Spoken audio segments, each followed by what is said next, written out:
Disponible sur Amazon, voici le OELF FOW, qui est un dispositif de protection réglable contre les surtensions, les sous-tensions et surintensité. Salut, bienvenue sur la chaîne Gray Lab. Cette vidéo est pour donner suite à la dernière vidéo sur le dispositif de protection en surtension, sous-tension et surintensité. Révisons la conclusion. Allons voir ça. En conclusion, ce dispositif de protection contre les surtensions et les sous-tensions et les surintensités fonctionne très bien. Je suis vraiment satisfait. Mis à part la puissance qui affiche une puissance de 0 watts, ça c'est le hic, c'est l'incompréhension du moins de ce module-là. Mais dans l'ensemble, très bon produit, vraiment très satisfaisant. Allons voir maintenant ce qu'on peut faire avec ce dispositif-là. Allons voir ça. À partir du dispositif de protection contre les surtensions, sous-tensions et surintensité, assemblons le dispositif dans un boîtier IP65 avec un câble 14 AWG et avec une fiche DDTF ou en anglais GFCI. Il y aura donc un nouvel équipement sur la table de travail qui permettra de protéger les équipements sensibles. Allons assembler ça. Préparation du câble AWG d'à peu près 1 mètre et demi environ. Allons voir le boîtier. C'est la marque MOL,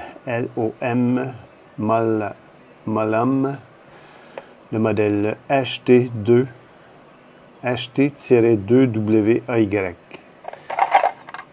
Ça, c'est disponible sur Amazon, AliExpress, Banggood.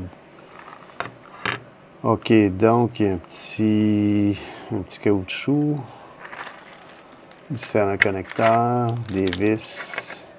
Il y a deux presses étoupes. OK, préparation du boîtier. On va mettre l'isolant à l'intérieur. Les presses étoupes qui venaient avec le boîtier, c'est des PG 13.5 pour un diamètre de 6 mm à 12 mm.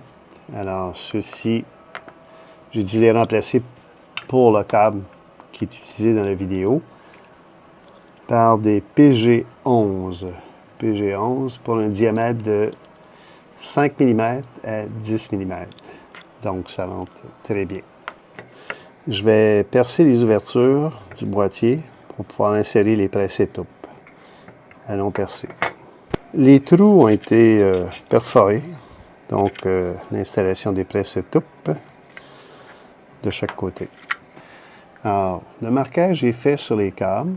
L'objectif va être de fissurer le câble et de garder le fil de mise à la terre intact. La ligne et le neutre vont être séparés pour être branchés directement à l'entrée et à la sortie du dispositif de protection. On réinsère le câble dans le boîtier à travers les presses étoupes.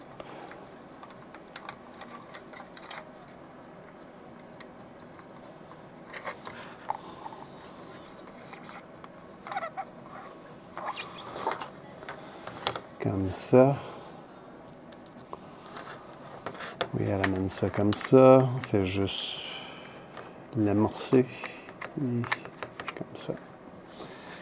Et on passe ça à l'intérieur, tout doucement.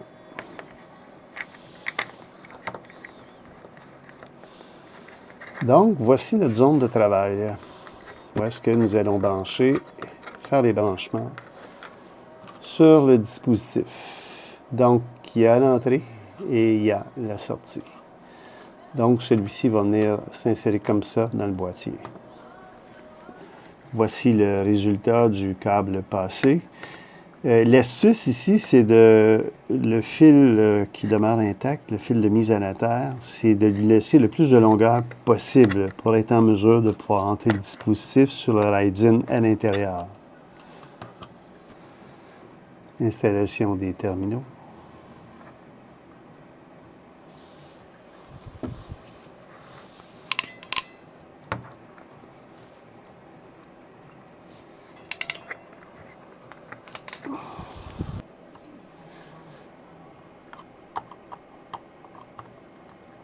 toute la ligne, le neutre. On fait maintenant la sortie. Donc, on s'apprête à insérer le dispositif à l'intérieur du boîtier. Je dois vous avouer que c'est très serré. Ça y va, mais ça prend un peu de patience. Et voilà, c'est inséré à l'intérieur. Ici, c'est quand même assez restreint comme espace, là. Avec un peu de patience, là, ça y va très bien. Alors, on va mettre la gaine isolante. Et voilà. On visse le tout. On a ainsi accès à toutes les fonctions, tous les boutons, toutes les manœuvres. Alors, toutes les commandes sont disponibles. On ferme le couvercle. Donc, on a un boîtier qui est isolé IP65. Alors, il reste à brancher le réceptacle et la fiche de branchement. Allons voir ce que ça donne. Préparation du réceptacle.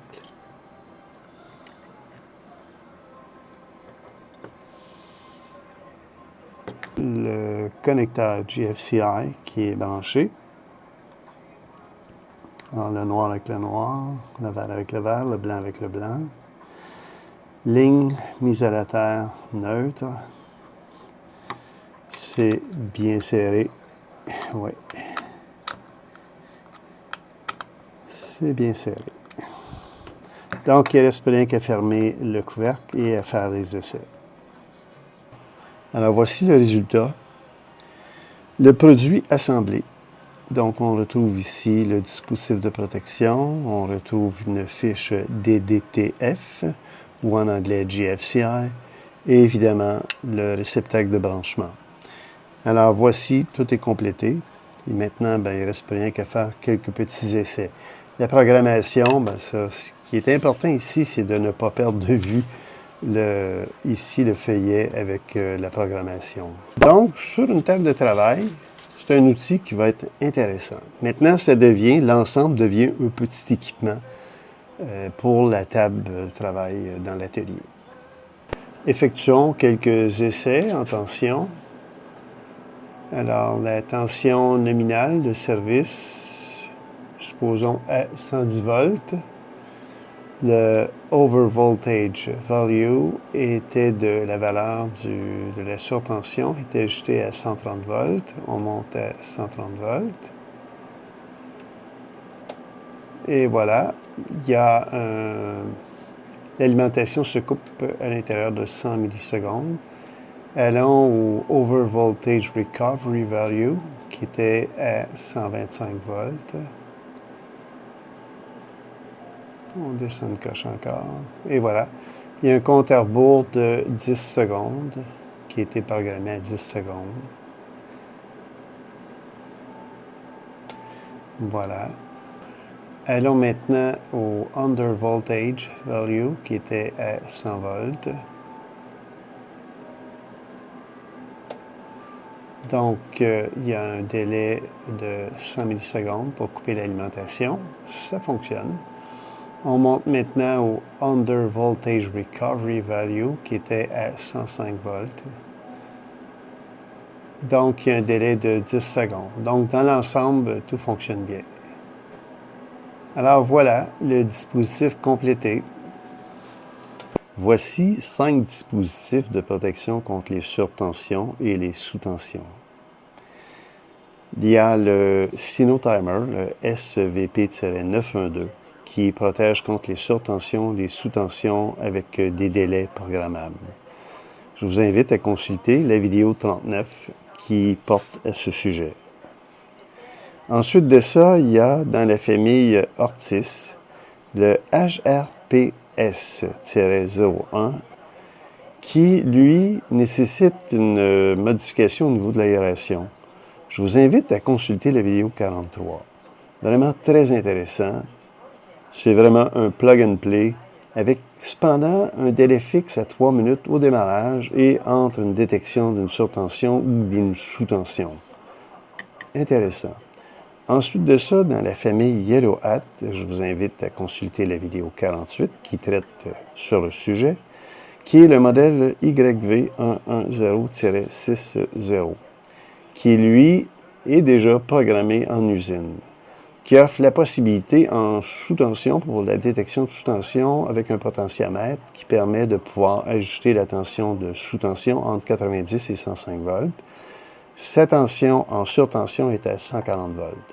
Mais un bel équipement qui fonctionne très bien, plug and play. Et évidemment, pour le bricoleur averti, il y a aussi le sujet de cette vidéo, qui est le OELFFOW. C'est le seul nom que j'ai trouvé. En tout cas, sur le web, il y a possibilité de trouver des informations sur ce dispositif-là, qui, lui, en plus de protéger en surtension et sous-tension, comme on a vu dans la vidéo, protège des surintensités.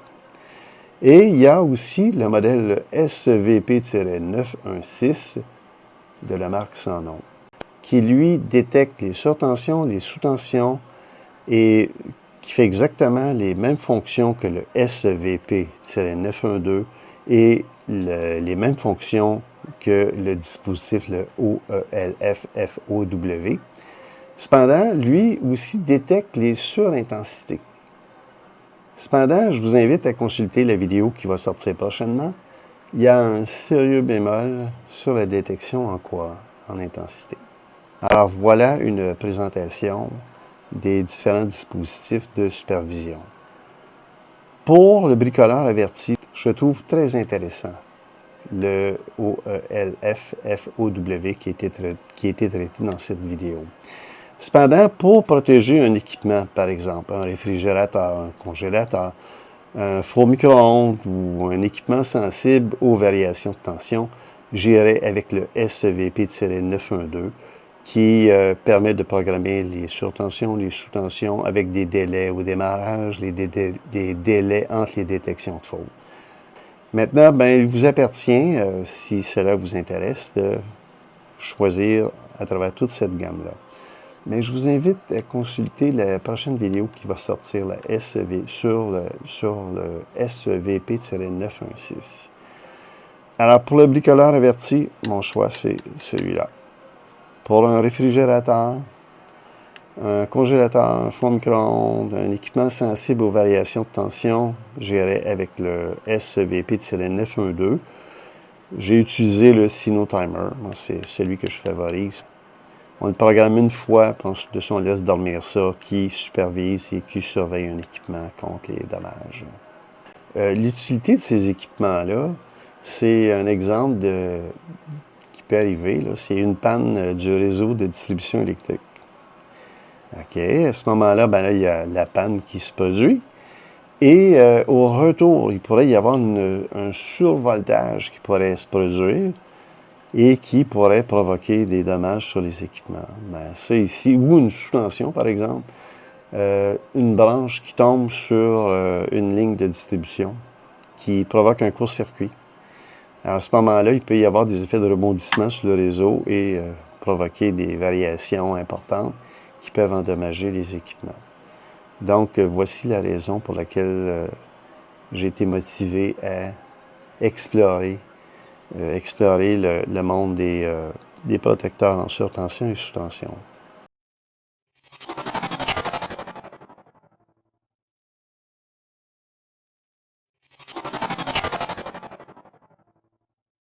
En conclusion, il y a donc un nouvel équipement sur la table de travail qui permettra de protéger les équipements sensibles tels que pour des essais de bricolage critiques. Ça pourrait être alimenter des appareils douteux nécessitant une limite en courant. Ou, par exemple, sur des équipements domestiques tels qu'un réfrigérateur, micro-ondes et autres équipements sensibles. Merci d'avoir écouté cette vidéo et à bientôt pour de nouvelles vidéos.